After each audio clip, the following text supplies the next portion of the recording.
Good afternoon, everyone. Are you ready for this type of inflation? 15 million bolivars to buy a chicken. Massive dust storms ripping through Argentina. A few days back, natural gas suspended from Russia to Germany. Now German heating oil to the wholesalers, limited. Consumers, more limited. A loophole allows Russian oil transported on non-flagged Russian vessels. UK dock workers say that's a no-go.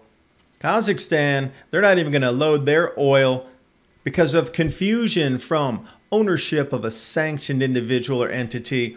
Gold spiking near the record high again. Copper on its heels. Nickel record high. Remember, batteries. Hope you got prepped up early. Luxury brands halt all sales in Russia. Look for the new naughty country, Pakistan. They're going to buy Russian gas and wheat. So that'll leave us just about here as we enter into the planting season.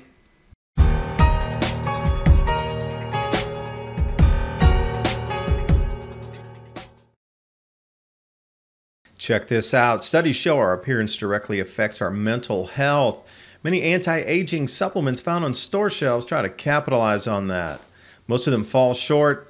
This is because they fail at targeting the root of the problem. These products typically try to hide wrinkles, but it's only temporary.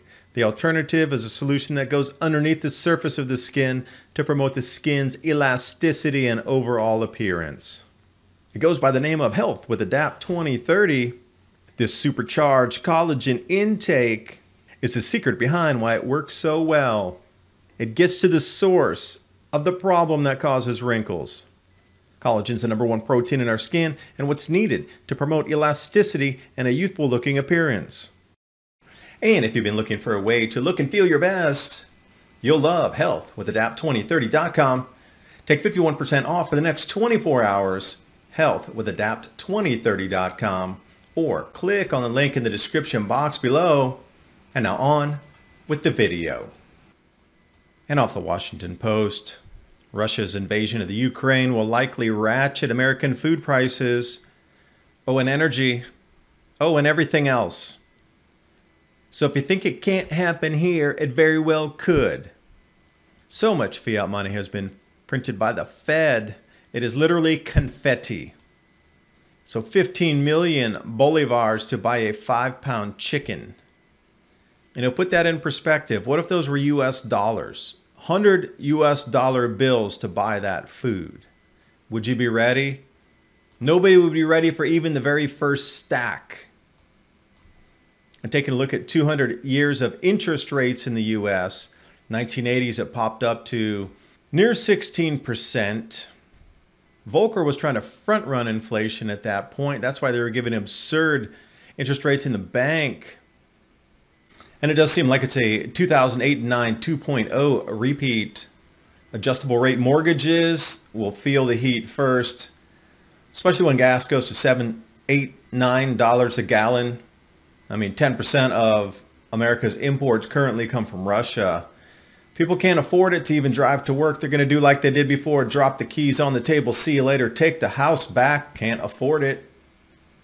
But this time it's going to be food spiking well beyond 2008-9 financial crisis, and then 11 and 12 with the highest prices ever recorded. We're already past that, and not even 1/5 of 1/8 of 1% into the price rises.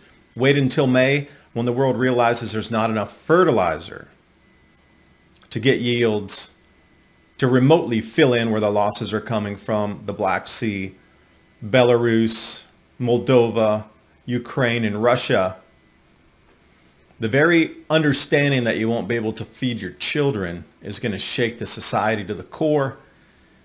And that chicken from Venezuela is no joke. We're heading into something very similar. I don't think our society in America is ready for it, or even many of the Western countries. Get ready for street protests about food pricing no later than May. And this kind of explains where we sit. Remember when gas and grocery prices rose like 300% over 6 months? But then you blamed it on a military intervention that just literally happened? That was awesome. What's not awesome are the dust storms sweeping across Argentina right now. Drought was limiting South American production. Paraguay slashing 60% off of its soybean crop. And these ferocious winds, which would be expected as our magnetosphere and magnetic fields shift on planet Earth, it's almost like somebody knows what's happening in this cycle and is trying to stay in front of it to remain in power. Speaking of power, let's talk about batteries for a second. Anybody out there prepping? Batteries are going not skyward to the moon, but over to Mars and out to Jupiter on price.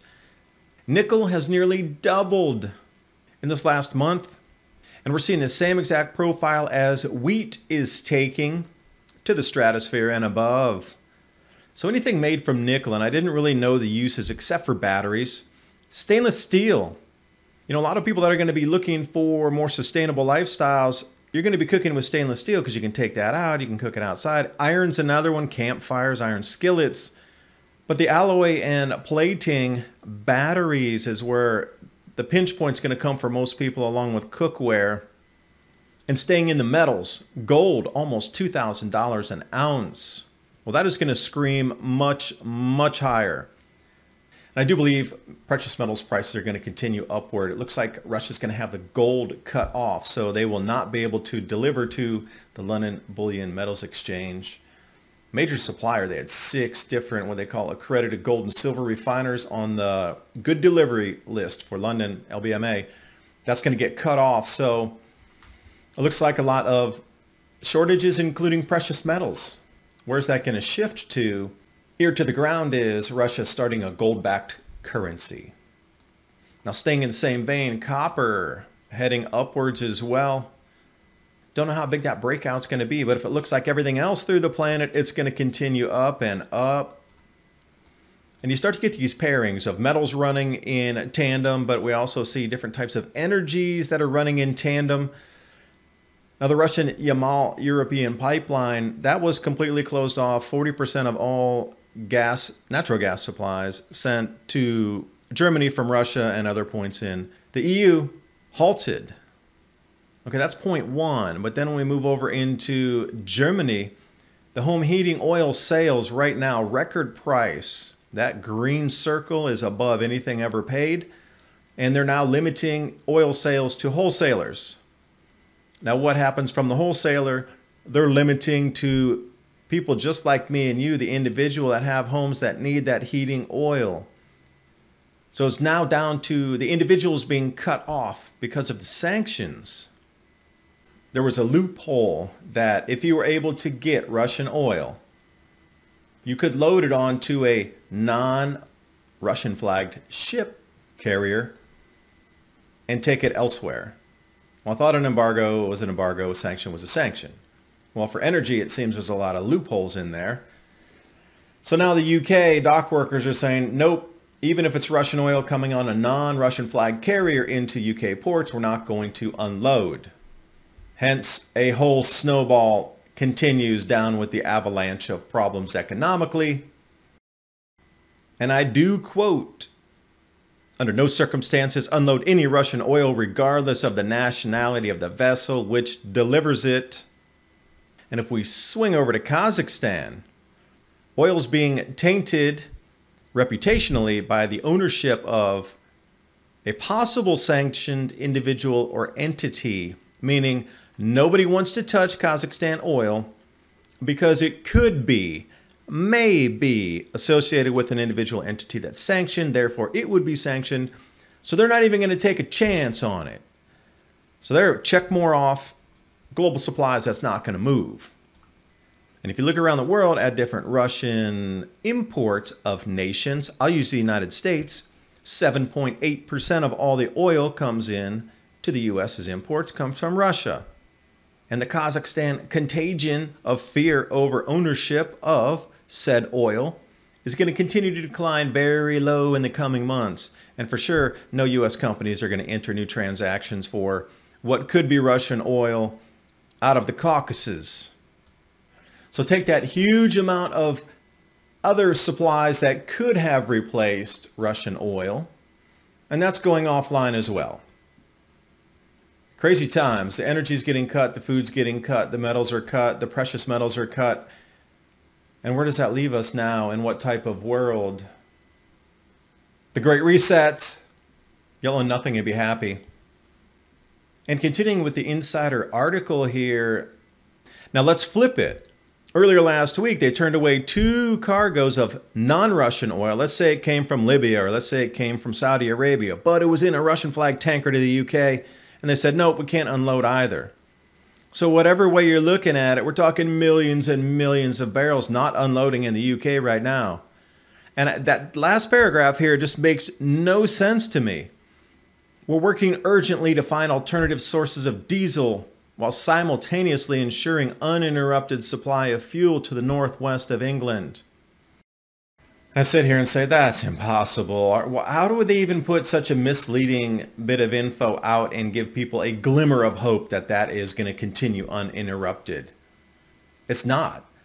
These reductions of millions of barrels a day going in by sea at some point are going to catch up. Now, will they open strategic reserves? Of course they will. The pressure from the street protests about fuel pricing is going to hit probably next week. I would say no later than the 15th or 20th of March. That'll probably be the same in so many other nations that are smaller, that don't have much oil production, that are relying on imports. So we've already seen at least 4 tankers taken offline, and I just don't see where the UK is going to bring in its oil. So look for that as a flashpoint in terms of political unrest because of fuel pricing. 2 weeks or under right now. But while one nation turns away the goodies to keep your nation running, others are picking up the slack. Pakistan strikes key deal with Russia to buy gas and wheat. So far what publicly released is natural gas and wheat, but hearsay is they're going to take some of that oil also. So look for Pakistan to be the new naughty on the block moving forward. Any nation that goes around the sanctions and starts dealing with Russia will be considered an enemy of the state. Now, halting luxury brand sales in Russia. I know you've heard of a few of these before. Gucci, Yves Saint Laurent, Hermes, Christian Dior, Louis Vuitton, and so many others. So with everything cascading in on top of us, it's appropriate this image here, where we sit as we come into the planting season, when the world wakes up and realizes there will not be enough food to feed the world, and everything that you can get your hands on will be 3 to 4 times more expensive for the food, and who knows where your energy prices will end up. But speaking of food, long-term storable foods, 25-year shelf life, My Patriot Supply and Adapt 2030. If you didn't get through this video that you might want to get some food, it's a great way to lock in against inflation right now as well, because food prices are going to continue to escalate. And I do talk more about this on Many Ice Age Conversations podcast, 30 minutes at a go, how crop yields, the economy, and everybody on our planet is quickly going to wake up to the understanding we are in a cyclical repeat of history. Thanks for watching, and I'll see you next time.